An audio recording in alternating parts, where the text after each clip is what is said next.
Umarangkada na ang door-to-door delivery ng huling batch ng balikbayan boxes ng overseas Filipino workers na inabandona. At pagtitiyak ng Department of Finance at Bureau of Customs, libre ang serbisyong ito ng pamahalaan. Si DK Zarate ng Radyo Pilipinas sa sentro ng balita.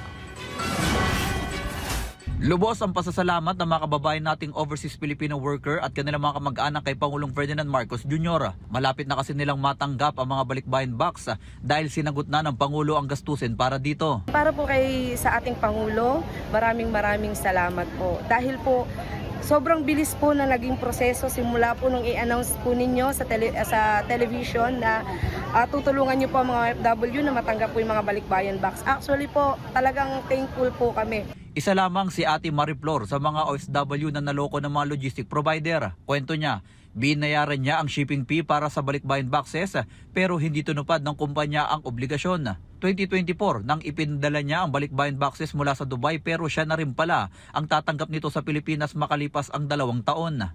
Sobrang halaga po kasi pinagpaguran po talaga namin Pawis po namin ang inano namin sa balikbayan box po na ito. Kung ano po ang laman niyan, talagang nagtiis po kami para lang mapuno at maibigay sa aming mahal sa buhay. Sa katunayan, nawala na ng pag-asa si Mariflor pero dahil sa tulong at malasakit ni Pangulong Ferdinand Marcos Jr., matatanggap na niya sa loob ng 2 linggo ang ipinadalang balikbayan boxes na ihahatid sa kanyang bahay mismo. Para naman kay Department of Finance Secretary Frederick Go, ang bawat balikbayan boxes ay pinaghirapan ng mga kababayan natin sa ibang bansa para ipadama ang pagmamahal sa pamilya. Nung pinaabot po ito ng Bureau of Customs ni Commissioner Ariel Nepomuceno sa akin noong Disyembre, ay immediately sinabi ko na tutulungan natin sila.